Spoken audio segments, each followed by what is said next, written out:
साथ रहता था। दोनों दिल के बहुत अच्छे थे। रामू मालिक नारायण जी के यहाँ लकड़ियां तोड़कर लाने का काम करता था और उसे उसी के कुछ पैसे मिलते थे।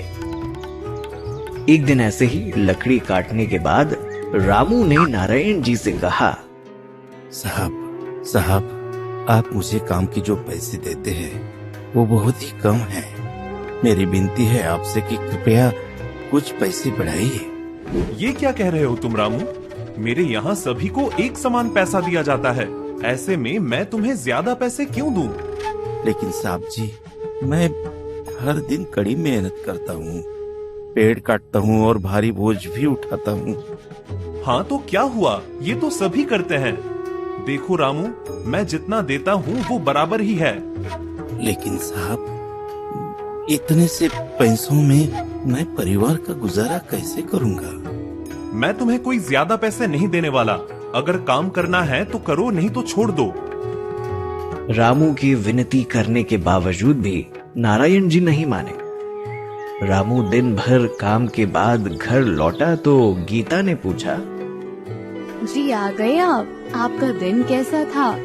हाँ, लकड़ियों का बहुत बोझ उठाना पड़ा। जी आप बहुत मेहनत करते हो। अभी घर चलाना है तो इतना तो करना ही पड़ेगा ना। आप कहो तो मैं भी चलूं आपके साथ, आपको मेरी मदद हो जाएगी। अरे नहीं, तुम घर संभालती हो वही बहुत बड़ी बात है मेरे लिए। बाहर मैं संभाल लूंगा, तुम चिंता मत करो। ऐसे ही खाना खाकर बातें करते हुए दोनों सो गए। अगले दिन रामू रोजाना की तरह अपने काम पर गया। लकड़ी काटने के कुछ देर के बाद एक जरूरतमंद बूढ़े इंसान किशन जी ने उसे आवाज लगाई, अरे सुनो तो बेटा, हाँ, क्या पास में कोई खाने की दुकान है? हाँ, मैंने 2 दिन से खाना नहीं खाया है। हाँ, जी बाबा, दुकान तो है लेकिन काफी दूर है, आपको बहुत दूर तक चल के जाना होगा। कोई बात नहीं बेटा, कोई बात नहीं। हाँ, मुझे बहुत भूख लगी है, मुझे वहां तक जाना ही होगा। हाँ, हाँ बाबा, आप चाहे तो मेरा खाना खा लो। हाँ? नहीं बेटा, नहीं, तुम्हारा खाना नहीं खा सकता मैं। मुझे तुम्हें परेशान नहीं करना है। हाँ, नहीं, मुझे बिल्कुल भी परेशानी नहीं है बाबा, हम दोनों साथ में खाते हैं। आइए बाबा। दोनों ने साथ में खाना खाया और किशन जी वहां से चले गए। रामू भी अपना काम करके घर पर लौट के आया। जी क्या हुआ, आप परेशान लग रहे हैं? रोज ये ऐसे लकड़ी काटना और ऊपर से पैसे भी इतने कम मिल रहे हैं, ऐसे में हमारा गुजारा करना तो बहुत कठिन है। आगे चलकर हमें बच्चा हो गया तो हम क्या करेंगे? हा? हमें इस बारे में भी तो सोचना होगा ना। क्यों? आप सही कह रहे हैं। अगर हम खुद का कुछ करें तो मतलब आप तो लकड़ी काट रहे हो, वो आप खुद शहर जाके बेच दो, इससे हमें ज्यादा पैसे भी मिलेंगे। तुम्हारी बात तो सही है गीता, लेकिन शहर में इतनी सी लकड़ियाँ कोई नहीं खरीदेगा। हमें ट्रक भर के लकड़ी लेके जानी होगी। और इतनी लकड़ियाँ इकट्ठा करने के लिए 2-3 महीने तो लग ही जाएंगे ना, तब घर में पैसा कहाँ से आएगा? ऐसी जिंदगी है हमारी, हम कुछ नहीं कर पा रहे हैं। हे भगवान, अब आप ही कुछ रास्ता दिखाइए। चिंता करते हुए ही दोनों ने पूरी रात बिताई। अगले दिन रामू फिर अपना काम करते हुए लकड़ी काट रहा था। तभी किशन जी फिर से एक बार उसके पास आकर बोले, बेटा, तुमने तो कल मुझे खाना खिलाकर मेरी मदद की, लेकिन क्या तुम मुझे बता सकते हो कि दुकान कहाँ है? ताकि मैं वहाँ जाके खाना खा सकूं। लेकिन बाबा जी, वो दुकान काफी दूर है, क्या आप वहाँ तक जा पाओगे? एक काम करिए, आप मेरे साथ ही खाना क्यों नहीं खाते? हाँ? लेकिन बेटा, तुमने तो मुझे कल ही खाना खिला दिया। हाँ? मैं तुम्हें दोबारा परेशान नहीं करना चाहता बेटे। हाँ, बिल्कुल परेशानी नहीं है बाबा जी। जब भी आपको भूख लगे तो आप यहाँ आ जाना, हम साथ बैठकर खाना खाएंगे। आप चिंता मत करो, आइए खाना खाते हैं। दोनों खाना खा रहे थे, लेकिन किशन जी ने देखा कि रामू का खाने में कोई ध्यान नहीं है। रामू को परेशान देख किशन जी ने पूछा, रामू बेटा, तुम परेशान लग रहे हो, कुछ समस्या है क्या? हाँ?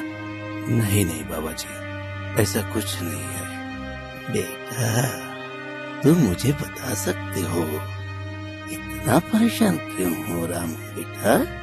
हाँ?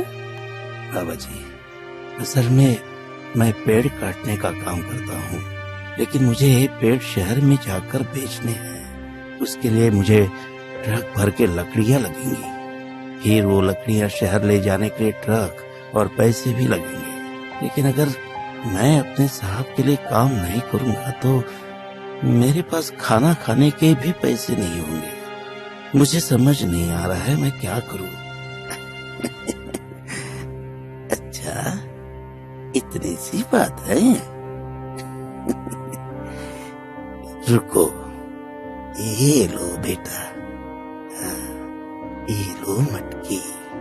अब से जब भी तुम्हें खाने की जरूरत होगी तो तुम इस मटकी से मांग लेना। हाँ, ये तुम्हें खाना दे देगी।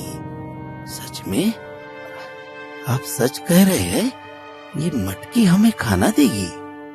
हाँ हाँ बेटे, लेकिन एक शर्त है। शर्त? कैसी शर्त बाबा? तुम जो कुछ इस मटकी से मांगोगे वो सब तुम्हें खाना पड़ेगा। खाना बर्बाद नहीं करना है। हाँ? जरूर बाबा जी, मैं इस बात का ध्यान रखूंगा। धन्यवाद बाबा जी, धन्यवाद। किशन जी वहां से चले जाते हैं और रामू भी अपना काम निपटाकर घर आ जाता है। गीता, गीता, अरे सुनो तो गीता, क्या हुआ? आज मुझे बहुत ही कमाल की चीज मिली है। हाँ, ये देखो, ये मटकी। मटकी? इसमें कौन सी कमाल की बात है? अरे गीता, हम इस मटकी से जो भी खाना मांगेंगे ये हमें दे देगी और मुझे लकड़ियाँ तोड़ने साहब के यहाँ भी नहीं जाना होगा। हाँ, हम अब लकड़ियाँ तोड़ उन्हें शहर ले जा सके। क्या सच में ये हमें खाना देगी? जरा मांग के तो देखो। नहीं नहीं, हम अभी खाना नहीं मांगेंगे, हम हमारे भोजन के समय ही खाना मांगेंगे। याद रखना, हमें इस मटकी से मिला खाना बर्बाद नहीं करना है, समझी? जैसे ही रात होती है, दोनों मटकी सामने रखकर खाना खाने बैठते हैं। तो हमें क्या मांगना चाहिए? हम वही मांगेंगे जो हम आमतौर पर खाते हैं, है ना? हम रोटी और सब्जी मांगेंगे।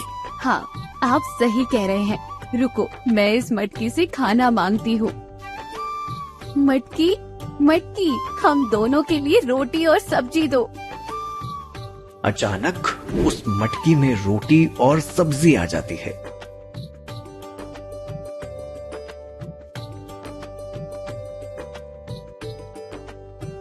दोनों खुशी खुशी खाना खाकर सो जाते हैं। अगले दिन सुबह रामू लकड़ी काटने के लिए निकल जाता है। हालांकि उसे उस दिन किशन जी नहीं मिलते हैं। वो काम हो जाने के बाद लकड़ी लेकर घर लौटता है। ऐसा ही कई दिनों तक चलता रहता है। एक दिन नारायण जी दूसरे लकड़हारे अशोक से बात करते हुए उससे पूछते हैं कि अरे अशोक, रामू कई दिनों से काम पे नहीं आया, उसकी तबीयत ठीक नहीं है क्या? नहीं साहब, वह तो ठीक है। मैंने कल ही उसे लकड़ी तोड़ते हुए देखा था। क्या? लेकिन वह लकड़ी तोड़ के क्या कर रहा होगा? वह काम नहीं कर रहा है तो खाना कहाँ से लाता है? मुझे नहीं पता कि रामू यह कैसे कर रहा है, लेकिन ऐसा लगता है कि उसके दिमाग में कुछ चल रहा है। आखिर चल क्या रहा है? रामू काम पर भी नहीं आ रहा है। चलो साहब, मैं चलता हूँ, और भी काम बाकी है। जैसे ही अशोक चला गया, नारायण जी रामू के बारे में विचार करते करते मन ही मन कहते हैं, मुझे उसके घर जाकर देखना होगा कि वह क्या कर रहा है। उसी रात नारायण जी रामू के घर के बाहर खड़े रहकर घर के अंदर खिड़की से झांकते हैं। उन्होंने देखा कि रामू और गीता एक मटकी से खाना मांग रहे हैं और वो मटकी उन्हें खाना दे भी रही है। इसे देखकर नारायण जी आश्चर्यचकित रह गए। वाह रामू, तेरे हाथ तो खजाना लग गया है। अब मैं भी देखता हूँ तू और कितने दिन इस मटकी के सहारे जीता है। नारायण जी मन ही मन कुछ सोच के वहां से चले गए। अगली सुबह हर रोज के जैसे रामू लकड़ी काटने के लिए निकल गया। गीता भी अपने काम से गांव के किसी दुकान में चली गई। अवसर का लाभ उठाते हुए नारायण जी ने रामू के घर के अंदर जाकर वो जादुई मटकी चुरा ली और वहां से भाग गए। घर आने के बाद नारायण जी उस मटकी को देखकर बोले, आखिरकार मैंने तुझे पा ही लिया मटकी। तू तो काफी बड़ा खजाना है। अब से तो मुझे काम करने की कोई जरूरत नहीं पड़ेगी। मुझे जो भी चाहिए होगा वो मैं बस तुझसे मांगूंगा। मटकी मुझे पूरा मटकी भर के सोना दे दो। जैसे ही नारायण जी ने ये कहा, वो मटकी सोने से भर गई। इतना सारा सोना देख नारायण जी की तो खुशी का ठिकाना नहीं रहा और उन्होंने उस मटकी को छिपा दिया। उसी रात रामू घर आया तो गीता ने परेशान होते हुए उससे पूछा, जी आपने वे मटकी कहीं रख दी है क्या? मैंने सारा घर ढूंढ लिया लेकिन मुझे वे कहीं नहीं मिली। क्या? अरे ये क्या बात कर रहे हो तुम? हाँ? मटकी नहीं मिल रही मतलब? पता नहीं जी, मुझे मटकी नहीं मिल रही है। अरे ऐसा कैसे हो सकता है?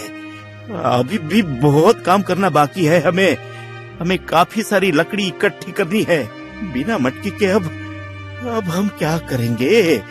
हम खाना कैसे खाएंगे?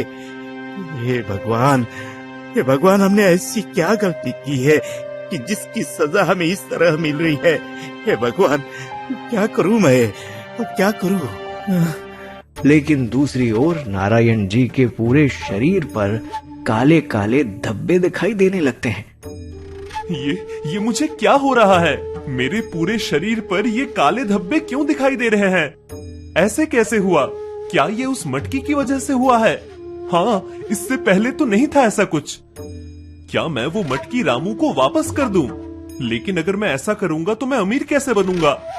नारायण जी मटकी लेकर रामू के घर जाते हैं और उसे सारी बात बताते हैं।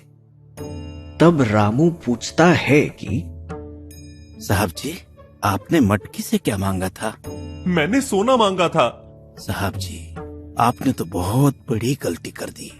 आप इस मटकी से जो भी मांगते हो वो सब आपको खाना पड़ता है। हाँ साहब जी। क्या? लेकिन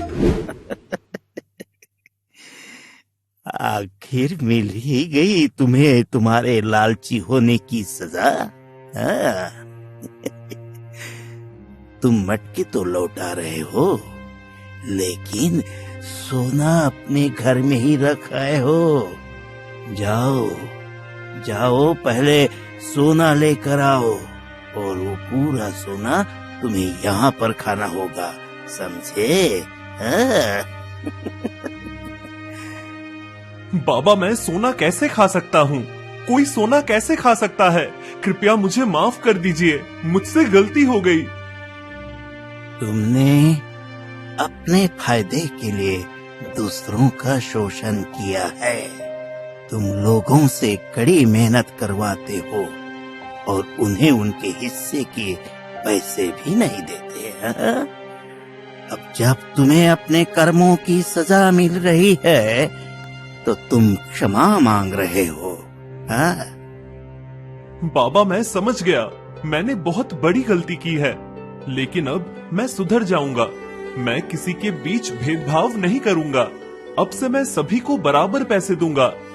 रामू, तुम्हें अपना व्यवसाय करना है ना, इसलिए तुम पैसे की चिंता मत करो। मैं तुम्हें तुम्हारे व्यवसाय के लिए ट्रक दूंगा और कुछ पैसे भी दूंगा। तुम्हें कुछ भी खर्च करने की जरूरत नहीं। बाबा जी कृपया मुझे माफ कर दीजिए। मैं जानता हूँ कि मैंने कई लोगों के साथ गलत किया है, लेकिन मैं भी सुधरना चाहता हूँ। कृपया मुझे माफ कर दीजिए। आखिरकार नारायण जी को अपनी गलती समझ आई और बाबा जी ने भी उन्हें माफ कर दिया। और इसीलिए प्यारे दोस्तों, हमेशा याद रखिए कि लालच के गंभीर परिणाम हो सकते हैं, लेकिन अपनी गलतियों को स्वीकार करने, क्षमा मांगने और सुधारने में कभी देर नहीं होती है। अपनी गलतियों को सुधारना अपने विकास के लिए, बेहतर भविष्य के लिए महत्वपूर्ण है।